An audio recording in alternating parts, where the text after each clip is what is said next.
I'm Earl Stewart. I welcome you to Earl Stewart on Cars Mystery Shopping Report.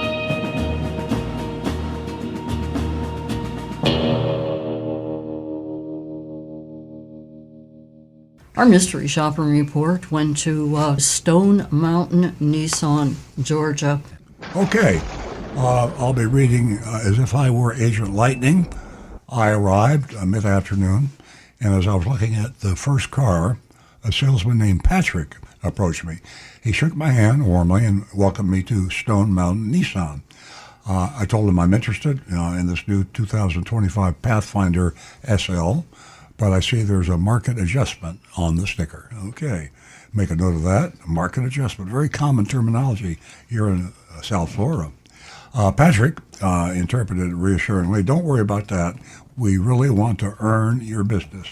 And if you love the car, I'll do whatever is necessary to make that happen. And those are two phrases that have been around since I started in the business. I don't know why, but every car dealer uses the word, they don't want to sell you a car, they want to earn your business. Right. And they don't, they make it happen. I'm not sure about that. It's just kind of a light, fuzzy, not too serious statement. Anyway, back to being Agent Lightning, I looked the variable and the addendum over.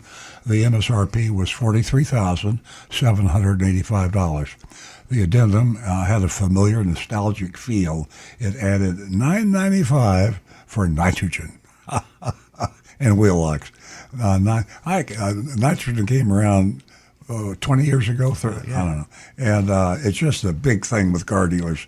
And they love it because NASA does put nitrogen in their tires at the Daytona 500 in Indianapolis. They're in the wheels of the, they're in the, what are they on, the rocket ships? They're somewhere. Well, the shuttle. Oh, airlines have airlines and military at high speed and huge forces. It might be tiny advantages. Yeah, but it's Consumer Report says it's worthless. And so does Rick. Nitrogen in tires. Yep. And there was the old $29.95 market adjustment. The salesperson asked me to wait while he retrieved the keys for a test drive. Patrick was sharply dressed in his Sunday best suit, even in the Atlanta heat. Now, years and years ago, I would wear a suit to work. I was a manager. I don't ever recall salesmen wearing suits. They wear shirts and ties and maybe jackets. But I mean, here I've been doing this for a long time, and for me to see a guy in 100-degree weather walking outside in I'll say Atlanta, Georgia, in a suit and tie is just, I don't know. During our short test drive, Patrick asked, "How will you be purchasing the car today?" I explained that's an assumptive close. See. It isn't if you will or when you will, is how will you be purchasing the car today. Right. I explained cash. I'm in the process of moving here from South Florida. Still need to change over my license. He replied confidently, "Don't worry about that. As long as you have a U.S. driver's license, we can work it out. If it were from France, Mexico, or somewhere else, we'd have a problem."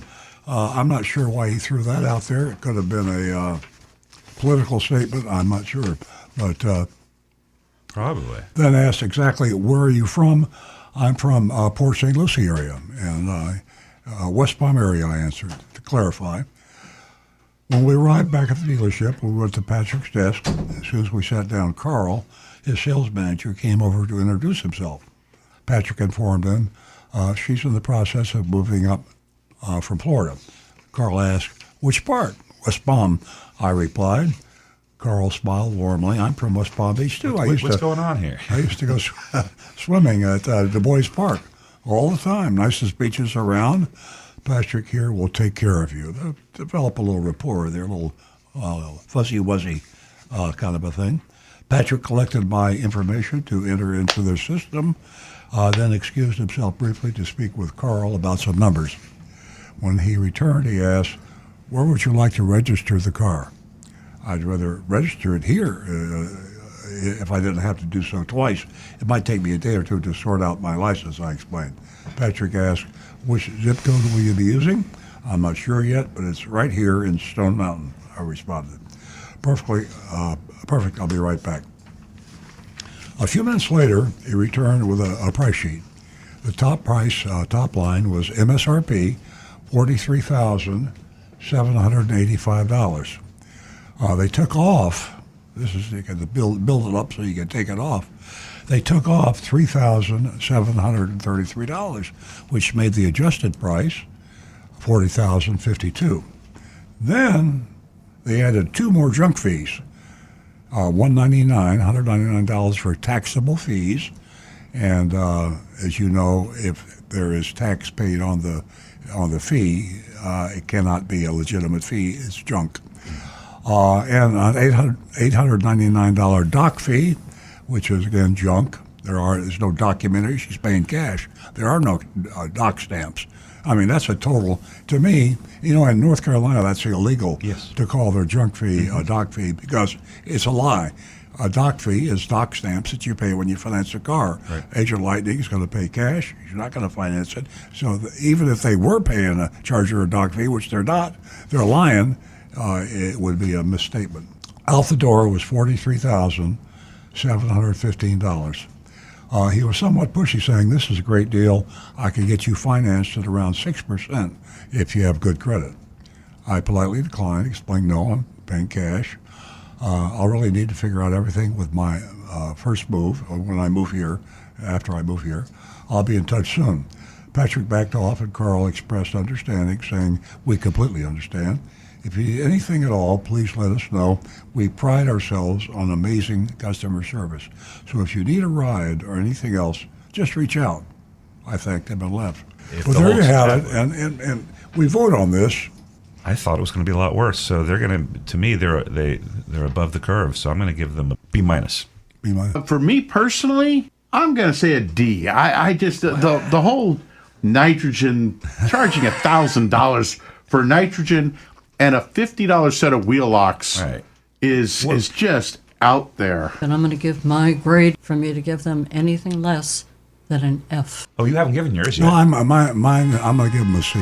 That this is a suburb of Atlanta, so it's a metro market, which is that's where the Sodom and Gomorrah car dealers live, in metro markets, and that competition fans the tricks of the trade. So when you have a lot of dealers relatively close together, and that's what you have in metro markets, and a lot of advertising, you really, really have to get nasty to attract somebody on an advertisement. Your competition is advertising cars below his actual cost and below what he will sell you that car for by thousands of dollars. So when your competition is 6 blocks away selling the same product you are, how are you going to get people into your dealership? And the way you do is you outlie him, you out-cheat him, you maneuver and use his advertising to bring people in. Multiply that by 4 or 5 dealers of the same make car in the same metro area, and that's where you really, really get some nasty, illegal, unethical, immoral, I'm running out of adjectives, terrible advertising, and that's what we have Unscrupulous in Atlanta.